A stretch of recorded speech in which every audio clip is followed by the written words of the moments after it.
ወየውልሽ እስራኤል የሚል እሺ ሁለተኛ ልጃችን ይታመም ነበር ያፌት ሚካኤል ማለት ነው። ትሄዳለህና በክብር ትሄዳለህ ይለያያል። በጣም ያመው ነበር። ብዙ ቦታ ወስደነዋል። ከአቅማችን በላይ ሆነና እግዚአብሔር እንደተናገረው ሆነ። እግዚአብሔር ሰው ወንጌልን እየሰበከ ነበረ እና እግዚአብሔር ሲናገር አይዋሽ። ራስሽን አጥፊ ይልሻል አለኝ። አዎ ከፎቅ ውረጅ ይለኛል ብዬ ለእግዚአብሔር ሰው ነገርኩት። ሰው ተቃጥሎ ከዛ ይወጣል። ወንጌል ዓለም አቀፍ ቤተክርስቲያን እዚህ ተተክሏል ብዬ ነገርኩት። ይሞታል ተብሎ በተደመደመበት ነገር ላይ ሲጸለይለት ደም አስተፋው።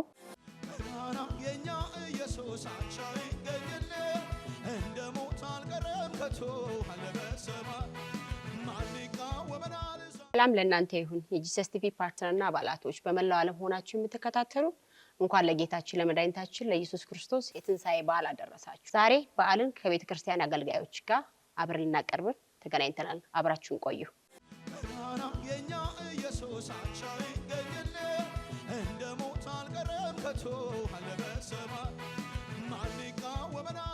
እሺ እኔ ዶክተር ሚካኤል እባላለሁ። በዚህ በመንግስት ወንጌል ዓለም አቀፍ ቤተክርስቲያን ውስጥ አገልጋይ ነኝ። ባለቤቴ ደግሞ ራሷን ታስታውቃለች። ህይወት ዘላለም እባላለሁ። በመንግስቱ ወንጌል ዓለም አቀፍ ቤተክርስቲያን አገልጋይ ነኝ። ወደዚህ ቤተክርስቲያን የመጣ ነው ከዛሬ 11 ዓመት በፊት ነበረ። የመጣንበትን ምክንያት ልጃችን ሁለተኛ ልጃችን ይታመም ነበር ያፌት ሚካኤል ማለት ነው። ትኩሳት እንዲሁም ዝም ብሎ በሽታ ሲታመም ከባድ ትኩሳት እስከ 40 ድረስ ይደርሳል። ስኳሩ ከፍ ይላል እና በጣም ያመው ነበር። ብዙ ቦታ ወስደነዋል። ከአቅማችን በላይ ሆነና ስናስብ በቲቪም ስለምናይ ስለነበር እዚህ ቸርች ለምን ወደ መንግስቱ ወንጌል ዓለም አቀፍ ቤተክርስቲያን አንወስደውም? በጾም ጸሎት እንሂድ ተባባልን እና በጾም ጸሎት መጣን። ወደዚህ ይዘነው መጣን እና ከዛ በኋላ እግዚአብሔር ሰው ወንጌልን እየሰበከ ነበረ።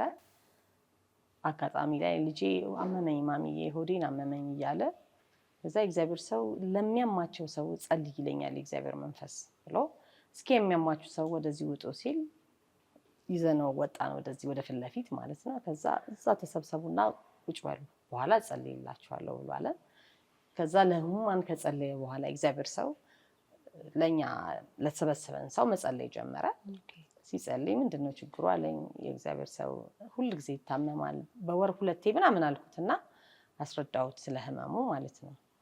ከዛ በዘይት ረጨት አደረገና እሱ ጤነኛ ነው ልጁን ተቀበሏት ብሎ ስለኔ መጸለይ ጀመረ።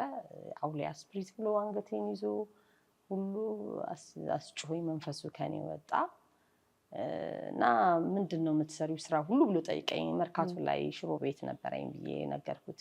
ራስሽን አጥፊ ይልሻል አለኝ። አዎ ከፎቅ ውረጅ ይለኛል ብዬ ለእግዚአብሔር ሰው ነገርኩት። ጸለየልን። ከዛ በኋላ ልጃችንም ታሞ አያውቅም። በቃ ጤነኛ ሆነ ልጃችን እንሻለው። እንኳን ጌታ ረዳችሁ። ስንት ጊዜ ቆያችሁ ማለት ነው ከዛ በኋላ እዚህ ቸርች ላይ? ከዛ በኋላ ምንድነው የሆነው? ከተፈወሰ በኋላ ኦልሞስት ከዛ ጊዜ በኋላ ተፈውሷል ልጁ። ኦን ኤንድ ኦፍ ነበር ማለት እንመጣለን እሁድ ፕሮግራም ላይ በወር አንዴም ልንመጣ እንችላለን፣ በሁለት ወርም ሊሆን ይችላል፣ ግን ቋሚ አልነበርንም።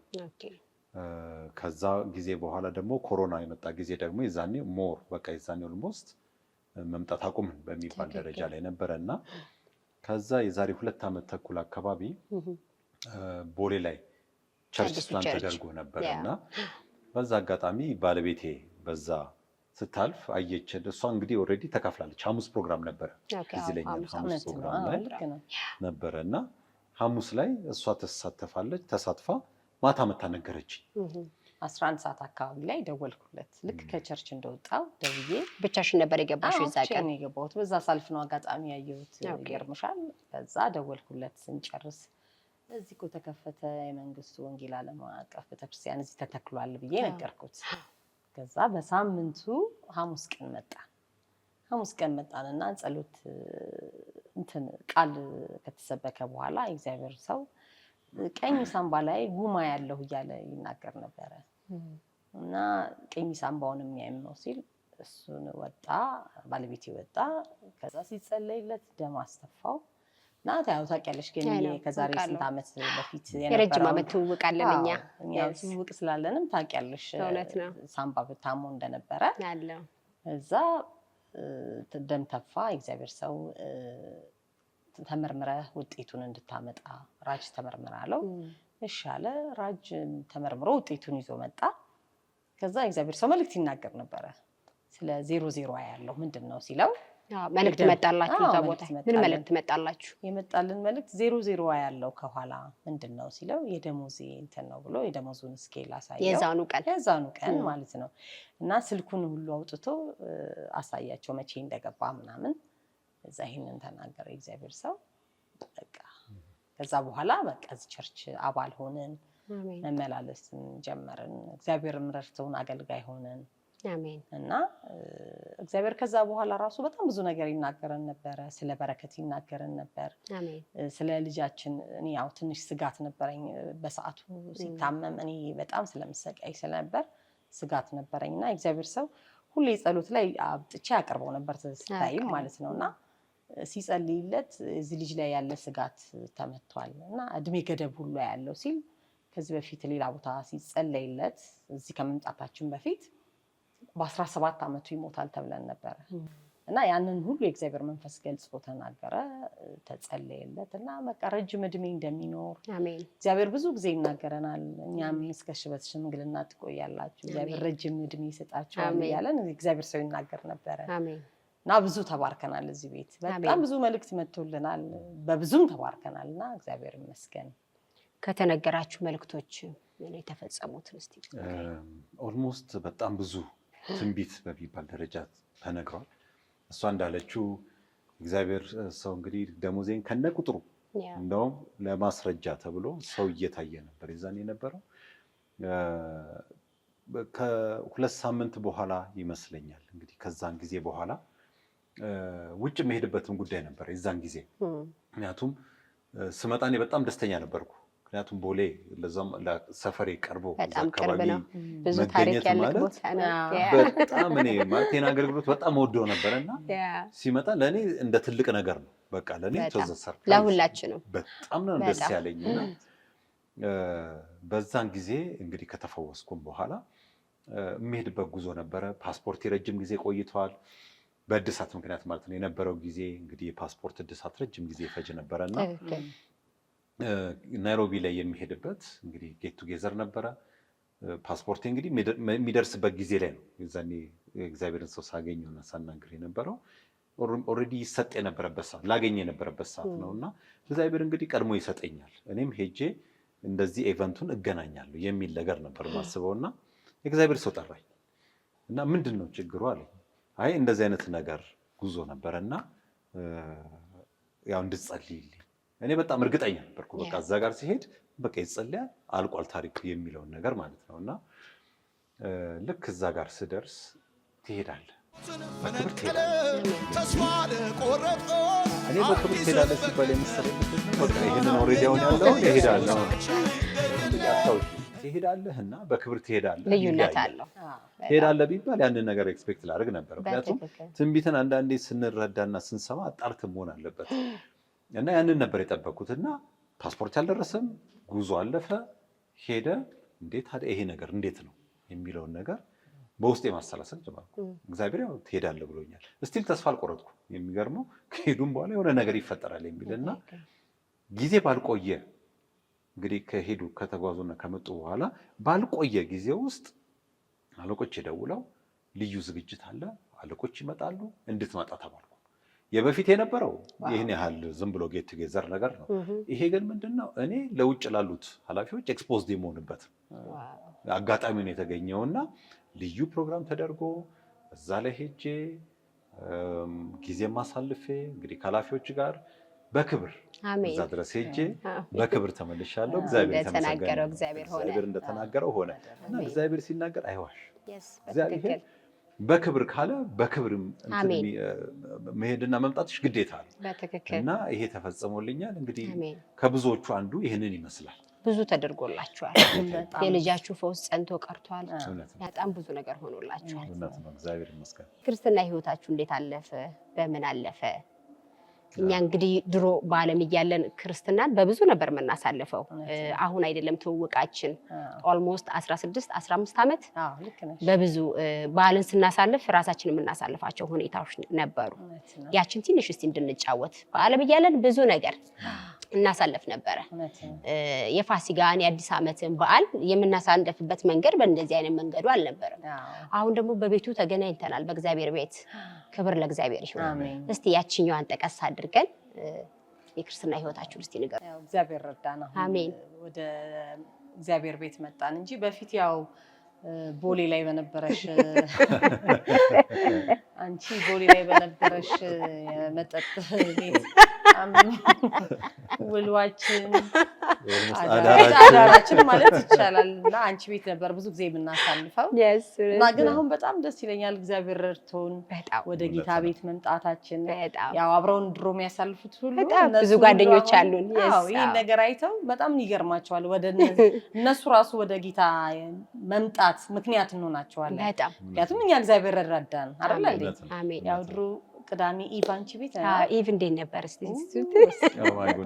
የሚገርም እሱ ከውጭ አለም ገኔ ኦልሞስት ከሳምንት ውስጥ 2 ቀን 3 ቀን 4 ቀን የሚገርምሽ ምን ይሆናል መሰለሽ እሷ ቤት ነው የምናመሸው ከ9 ሰዓት ሌሊቱን ሰው ተቃጥሎ ከዛ ይወጣል። ክብር ለጌታ ይሁን። ያን ሁሉ አሳለፍን እና የሚገርምሽ ቀላል የሚባል ህይወት አይደለም ያለለ ማለት ብልጭልጭ ነው ያለ የሚሰጠን የነበረው ነገር ብልጭልጭ ነው። እሷ ቤት ነው የምናመሸው ደንበኛው ሆነ። እኔ በጣም ጌታን ያከበርኩት ኢምፖሲብል የሆነ ነገር ነው። አሁን እኛ እዚህ ጋር ተቀምጠን ለእግዚአብሔር የምናወራው ምክንያቱም ከመጠጥ የተነሳ እኔ ደም ተፍቻለሁ እና አሁን ስጸልይ ምን ይመጣልኛል ወደ ውስጤ ለካስ ትሞታለህ ተብዬ የነበረው ልጅ ፋሲካን እናከብረው እና እኔ እንደዚህ እላለሁ በጸሎቴ ላይ አንዳንዴ በሚመጣው ለካስ የኔን ሞት እሱ ወስዶት እኔ መሞት ሲገባኝ በእንደዛ ምሽት በእንደዛ መቃጠል ሌሊቱን በሙሉ እኔ ኦልሞስት አንድ ቀንም አላርፍም። አንድ ቀን ከመቼስ ካመመኝ ብርድ ካለኝ ነው እንጂ ባለቤቴም ታውቃለች እንጂ ማርሶ አልነበረም እና በቃ ይሞታል ተብሎ በተደመደመበት ነገር ላይ የሚያስለቅሰኝ በቃ ፋሲካ ሲመጣ ለካስ መሞት ሲገባኝ አለቀለብ ብሎ ኮማ ውስጥ ስገባ ከኮማ ውስጥ ያወጣኝ አንተ መሞት አይገባህም፣ እኔ ስለ አንተ ስለሞትኩ አንተ በሕይወት ቀጥል። ያን ሁሉ በደል አልቆጠረብን። ያን ሁሉ በቃ ያሳለፍነው መከራ የበደለውን በደል ኃጢአት የሚያጸይፍ በፊቱ መቆም የማይገባን ሰዎች ዛሬ ረድቶን የእሱ ትንሣኤ ማለት ለእኛ ብዙ ታሪክ አለው። ከሞት ያመለጥንበት ነው። እሱን ያገኘንበት ነው። ደግሞ እንደዚህ አምረን በፊት ለፊቱ ቆመን እግዚአብሔር የምናከብርበት ቀን ነውና ይሄ እንግዲህ ይሄ ትዝታ አለብን። ደግሞ የሚገርመኝ እኛ የምንታወቅ ሰዎች ነው እዚህ የመጣ ነው። በጣም እግዚአብሔር እቺን ቀን ያስባት ነበር። ለራሴ በጣም ገርሞኛል። ድሮ የምንተዋወቀው ፋሲካንም ሆነ ሌላ በዓል የምናከብረው በሌላ መንገድ ነበር። እግዚአብሔር ግን እቺን ቀን ያውቃል። አይገርም? ለጠፉት ነው የመጣው የተባለው ስለ እንደኛ አይነቱ ነው። ብዙ ጓደኞቻችን አሉ አሁንም በዛ ዓለም ያሉ እና እግዚአብሔር ቢረዳቸው ወደ እግዚአብሔር ቤት ቢመጡ እኛ ምስክር ነን። ይሄው እግዚአብሔር ደግሞ ከዛ ህይወት አውጥቶን ለቤቱ ካህን አድርጎን የሚገርም ነገር ነው። መውደዱ እስከ ጥግ ነው። እኛ ምስክር ነን። በጣም አሁን በቤቱ አገልጋዮች ነን። አይገርም? በጣም ከዛ ህይወት ካህን ድሮ የምናገለግለውን ጨለማ ያን ሁሉ እግዚአብሔር አስወጥቶ ያን ሁሉ በደል ያን ሁሉ እስራት ያ ሁሉ ተፈቶ ማለት አንዳንዴ ስታዩ ይገርምሽ። ኦልሞስት ስንት ዓመት ኦልሞስት 15 ዓመት በኋላ ኦልሞስት 10 ዓመት ሊሆን ይችላል እንግዲህ ጌታን ከተቀበልኩ ቀን በቀን የሚገርመኝ ነገር እንዴት ወጣው ትንግርት ነው የሚሆነው። ቀድማችሁኛል እናንተ ጌታን በማግኘት እውነት ነው እና ለእኔ ትንግርት ነው። ምክንያቱም መውጣት የማይቻልበት ህይወት ነው እግዚአብሔር ካረዳሽ። እውነት ነው። አንቺም ልብሽ ለእግዚአብሔር ተሰጥቶ ይሄን ነገር ካላቀረብሽ ከእንደዚህ ነገር መውጣት በጣም ከባድ ነው። ምክንያቱም ይሄን ስንናገር ቀላል ሊመስል ይችላል። ምክንያቱም ገኒ ታውቂዋለሽ የነበርንበትን ህይወት በሙሉ ያሳለፍንበትን ህይወት በሙሉና እግዚአብሔር ይመስገን ዛሬ ለዚህ መብቃታችን እግዚአብሔር ምሕረት እግዚአብሔር ቸርነት። በዚህም አጋጣሚ እንግዲህ የሚያዩን ይኖራሉ እዛ ቦታ ላይ እኛን የሚያውቁ ብዙ ይኖራሉና ብዙ ሰው አለ።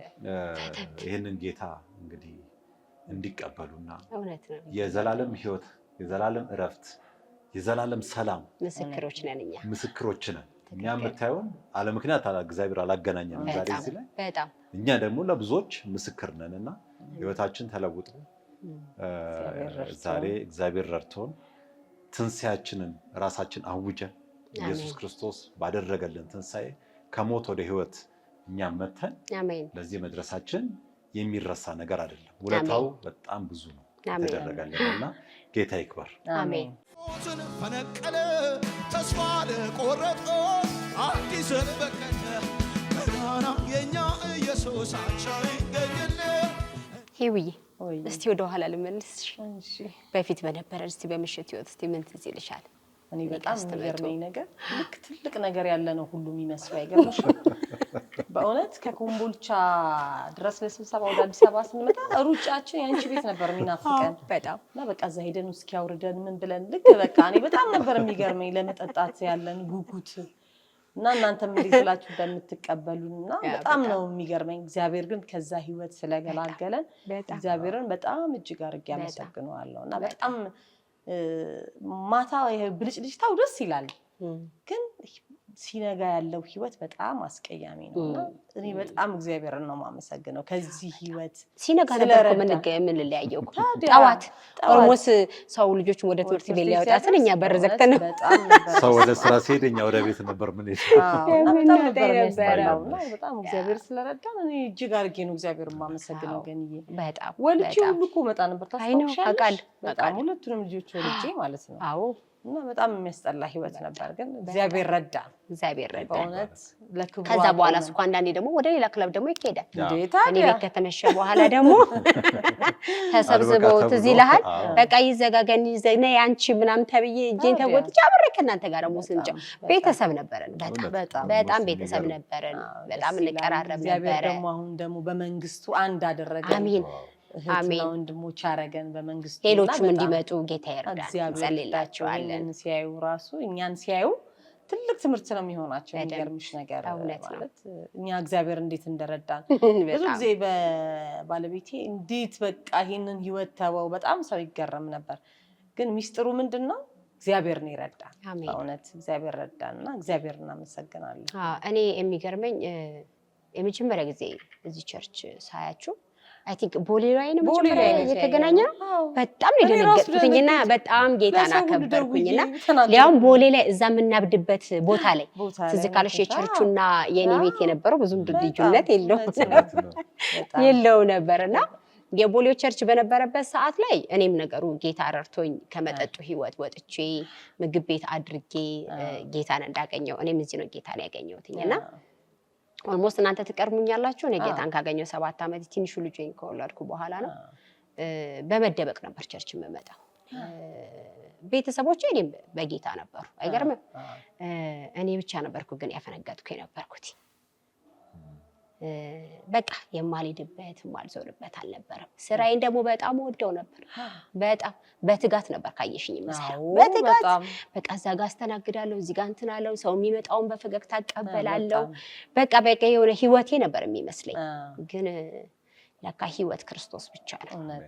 እና አሁን በቤቱ ሳገኛቸው የተሰማኝ ደስታ በጣም እጅግ በጣም እና ሌሎቹንም ናፈኩኝ። ጓደኞቻችን እኛን አይተው እንዲመጡ በዚሁ እግዚአብሔር ሞገስ ሰጥቶን በቤቱ አሳምሮን ውበት እድሜ ጨምሮልን ብዙዎች የሞቱ አሉ፣ ብዙዎች የጠፉ አሉ፣ ብዙዎች ደግሞ ታሞ ያሉ ባልጋ ላይ አሉ የምናውቃቸውና እኔ ቤቴ የማይመጣ ታዋቂ አርቲስት አልነበረም፣ የማይመጣ ታዋቂ ባለሀብት አልነበረም። ግን ሁሉ ከንቱ ነው፣ ህይወት ክርስቶስ ነው። እና ይሄ ጌታ አመሰግነዋለሁ። በቤቱ አብረን ስለተገናኘን ደግሞ እጅግ በጣም ነው ደስ ያለኝ። መልካም የፋሲካ በዓል ይሁንላችሁ በድጋሚ። እንግዲህ ያው ቤተሰብ ነን። የጨለመው ውሸት ነው፣ ሪፍሌክሽን በትክክል ያንን ቤተሰብ የሚመስል ነገር አሳየን። ግን ትክክለኛ ቤተሰብነታችን የምታየው በቤቱ ፍቅር በተሞላበት፣ ሰላም በተሞላበት፣ የክርስቶስ በቃ መንፈስ ባለበት ይሄንን ስታየው ውህዱድ ታያለሽ እኮ እንዴት አድርገን ሐሴት አድርገን ማለት እኮ አይበቃንም እኮ ቀኑም እኮ ማታም እኮ ቢቀጥል እኮ ደስ ይልሻል። ያው ገደብ ሆነና በጉጉት ሮጬ ነው የምመጣው። እና አስቢው እዛ ቸኩለን የምንሄድበት እንደተወሰነ ሰዓት ነች። ትክክል። እሱም ራስሽ ሲበቃ ሲያንቅሽ ወይ የሆነ ራስሽን ሲያምሽ ጥለሽ ትሄጃለሽ። እሱም ሌሊት ስትሰቃይ ድረስ ጠዋት። ይሄ ግን የማይበቃ በቃ ካሁን ባላለቀ የምትዩ ለየት ያለ ፍቅር፣ ለየት ያለ እግዚአብሔር መገኘት። እውነት ነው። በጊዜ እንኳን ስንወጣ ደስ አይለንም ማለት ነው። አዎ አንዳንዴ አሁን የእሑድ ፕሮግራም በጊዜ ማለቅ ጀምሯልና ኧረ የልንሄድ ነው እንባባላለን ከእግዚአብሔር ቤት ገባሽ። አሁን በጊዜ ሲያልቅ በፊት አምሽተንም ከቸርች ስለምንወጣ ደስ ይለናልና የልንሄድ ነው እንባባላለን። እና ጌታ እንኳን ረዳን፣ እንኳን ረዳችሁ።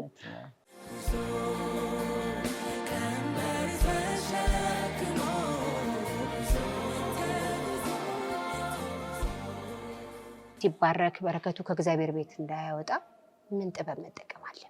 ምን ትላላችሁ? ጥሩ ጥያቄ ነው ገንዬ። ትልቁ ነገር በተለይ መጠንቀቅ ያለበት ሰው ጌታን ካገኘ በኋላ መባረክም አይቀር ነው። ምክንያቱም ጌታ የሚባርክ አምላክ ነው እና ብዙዎች ወጥተው ይቀራሉ ማለት ለአንዳንዱ መጥፊያ ሊሆን ይችላል። እኔ እንደውም አንዳንዴ መቼስ መጽሐፍ ላይ አልተጻፈም እንጂ ለምንድን ነው አንዳንድ ሰው ይሄ የማይባረከው ብለሽ አንዳንዴ ትያለሽ። ምናልባት ያ ሰው ቢባረክ ዓለም ላይ ሊጠፋ የሚችልበት ምክንያት ሊሆነው ይችላል። ስለዚህ እንደው ቢያበላውና ቢያጠጣው ከሱ ጋር ከስር ቢሆን ይሻላል ሰጥቶ እንትን ከሚለውና ሁሉ ጊዜ እንግዲህ ሰው በተለይ በተባረከ ቁጥር ከቤተ ክርስቲያን ስር መጥፋት የለበትም። ምክንያቱም ዓላማችን ሁላችንም ምንድነው ወንጌል መስራት ነው። እዚህ ዓለም ላይ ወንጌል ለመስራት ደግሞ ሀብቱም ያስፈልግሻል፣ ብሩም ያስፈልግሻል፣ ሁሉም ነገር አስፈላጊ ነው። እንደተደረገልን ይዘን መጥፋት ሳይሆን የተደረገለት ሰው ብዙ ጊዜ በእግዚአብሔር ቤት ላይ በጨመረ ቁጥር የዛን ጊዜ ምን ይሆናል መሰለሽ? እግዚአብሔርም ሞር ከዛ በላይ እየባረከ ይመጣል። ምክንያቱም ሰይጣን ብዙ ጊዜ ሲባረክን ሰው በቃ ይበቃሃል፣ ከዚህ በኋላ ምን ያደርግልሃል? ጌታ አድርጎልሃል፣ ብትቀርም እኮ ምንም ችግር የለም። ስለዚህ ይሄ ሲሆን ምንድነው ወደ ሞት ወደ ጨለማ ቀስ እያለ ወደ መንሸራተት እያዘጋጀው ነው ማለት ነው። ልክ ነው። እግዚአብሔር ሲሰጥ ከታች ሰርቶ ወደ ላይ ያወጣል። ሰይጣን ግን ከላይ ወደ ታች የሚፈጠፍጥ ነው። ሰው አገኘው ሲል የሚያወርድ ነውና ሁሉ ጊዜ በተለይ ለቤተ ክርስቲያን መሰጠት፣ በቤተ ክርስቲያን ላይ በጾም ጸሎት ጊዜ ሁሌ መገኘት፣ ይሄንን ደግሞ የባረከው እግዚአብሔር ራሱ እንደሆነ እውቅና መስጠት። አዎ የተባረኩ ሰዎች ምን አይነት ጥበብ ቢጠቀሙ ትላላችሁ? ጥበብ በማስተዋል በጥበብ እንዳይጠፋ እግዚአብሔር እንዲረዳሽ በቃ ከእግዚአብሔር ቤት አለመጥፋት ጥበብ እንዲሰጥሽ ማስተዋል እንዲሰጥሽ እግዚአብሔር መለመን አለብሽ አይደል? ትክክል። እንደኔ እንደዛ ነው። አትሊስት ስትሰጠኝም ማስተዳድርበትን ማቀም ስጠኝ ብሎ መጸለይም ጥበብ ነው። ስትሰጠኝም እንዳልጠፋብህ፣ ምክንያቱም ዋይዝ መሆን ያስፈልጋል። ሁሉ ጊዜ እግዚአብሔር የሰጠሽም ነገር ከእጅሽም እንዳይወጣ ስትሰጠኝም የማስተዳድርበትንም አብረህ ስጠኝ የሚለውን እንትን ያስፈልጋል። ምክንያቱም እድገት ነው። እግዚአብሔር እኔ እንግዲህ በአንዳንድ ነገሮች ላይ የማየው እንደ ሌቭልሽ ይሰጥሻል ማለት ይባርክሻል፣ ሊያይሻል፣ ታማኝ ስትሆኝ ደግሞ ይጨምርልሻል።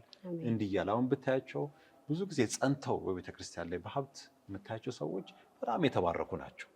በደንብ ለእግዚአብሔርን ቤት የተሰጡ ናቸውና ስትሰጠኝ እንደው አብረህ ጥበቡንም አቅሙንም ስጠኝ ብሎ መጸለይ ብልህነትም ነው ብዬ አስባለሁ። ያው እግዚአብሔር ደግሞ ሲሰጥሽ ቤቱን እንድትሰሪበት ነው። ገባሽ? ትክክል። ወንጌል እንዲስፋፋበት ነው። ትክክል እንጂ እንደፈለግሽ እንትን እንድትይበት አይደለም አይደል እንዴ? እንደኔ እንደዛ ይመስለኛል። እግዚአብሔር ሲባርክሽ ወንጌልን በዓለም ዙሪያ እየዞርሽ እንድትሰሪ በክፍለ ሀገርም እዚህም በቤተክርስቲያናችን ውስጥ ብዙ የሚያስፈልገን ነገር አለ። ስትባረኪ እግዚአብሔር ሲባርክሽ ለስራ ነው። ገባሽ? ትክክል። እና እንደዛ ይመስለኛል የቤተክርስቲያን በረከት እንድትሆኝ። አዎ ለቤተክርስቲያናችን በረከት እንድንሆን ነው ብዬ እላለሁ። እንደውም አንድ ምሳሌ አለ። ያው የተሰጠንን መስጠት እንዳለብን የሚያስረዳውም አንድ አገልጋይ ምን ሆነ መሰለሽ፣ ይሰጣል። እንግዲህ ለአገልጋዮች መኪና ይሰጣል።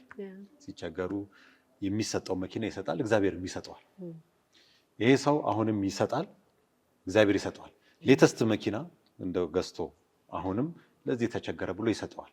በቃ የመጨረሻ የሚባለው በቃ እየሰጠው እሱም እየሰጠና መጨረሻ ላይ አገልጋይ ምን ቢል ጥሩ ነው፣ ለምንድን ነው እኔ እኮ ለነሱ ብዬ ነው የማደርገው ይሄን ነገር፣ ለምንድን ነው የምትሰጠኝ ሲለው ፈጣሪ መልስ እዚህ ጋር ሊሆን የሚችለው ምንድነው አንተ መስጠት ካላቆምክ ድረስ እኔም መስጠቴን አላቋርጥም ይኸውልሽ አሁን ሁሌ ሲሰጠን ምንድነው በተሰጠን ትክክል ለወንጌል ለእግዚአብሔር በተሰጠን ቁጥር በረከቱን በደንብ ኢንጆይ ታደርጊዋለሽ ሪያላይዝ ታደርጊዋለሽ ነገር ግን ይዞ የሚወጣ ከሆነ ምን ይሆናል መሰለሽ ቴምፖራሪ ይሆናል ጀስት ይሄ ስንዴው በመሬት ላይ እንደበቀለና ወፎች እንደለቀሙት ገና የሆነች ነገር ብልጭ ስትል መጥፋት ለብዙዎች መጥፋት ነውና ለማስተዳደሩም እግዚአብሔር አቅም እንዲሰጠን ሁላችንም መጸለይ መቻል አለብን ይሄን እላለሁ አሜን በመጨረሻ ማትረሱት አጋጣሚ የቤተሰብም ካላችሁ አጋጣሚ ምን አለ መሰለሽ ግን ወደ ጌታ በመጣን ሰዓት አጋጣሚ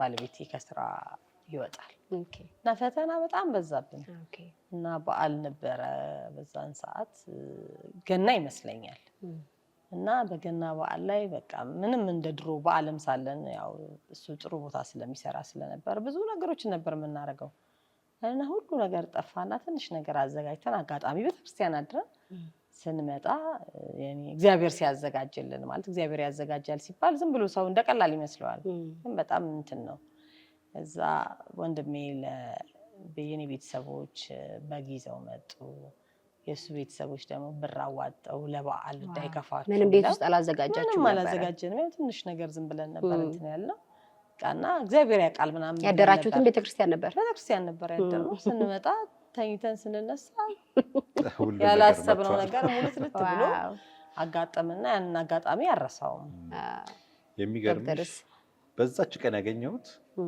ለሰራ ከነበረው ከደሞዜ በላይ ነው እጄ ላይ ብር ገባ ሳስተውል ከዛ በላይ አለ በጉም መጥቷል እኛ እኮ ተኝተን የተወሰነ ምሳሳ እንነሳለን መጥተው ቤት ገብተው ቁጭ ብለው ሲጠብቁን ሳይ ይሄንንም ሳይ ማለት እግዚአብሔር አንድን ነገር ሊያደርግ ሲፈልግ ያንቺን ሁኔታ አያይም እውነት ነው አንቺም ማንነት ያለሽበት ሁኔታ አያይም እግዚአብሔር ያዘጋጃል ሲባል እውነቷን ነው ባለቤቴ እንዳለችው ከየት ይመጣል የሚለው ነገር በተለይ በዚህ በዓል ላይ ብዙ ጊዜ ማለትም የለብንም ምክንያቱም ወፎችን የሚመግብ አምላክ ተለይ ለሰው ልጆች ለዛውም በአምሳሉ ለተፈጠርን ደግሞ የሚያደርገው ነገር አለ ለልጆቹ ይሳሳል ያስባል እና እግዚአብሔር ለሁሉም ያዘጋጃል እግዚአብሔር ይሰጣልና ይሄ በጣም የሚገርመኝ ነው ክርስትና ህይወት ከመጣን በኋላ ፈተና ነበረው ማለት ስሬን አቆምኩኝ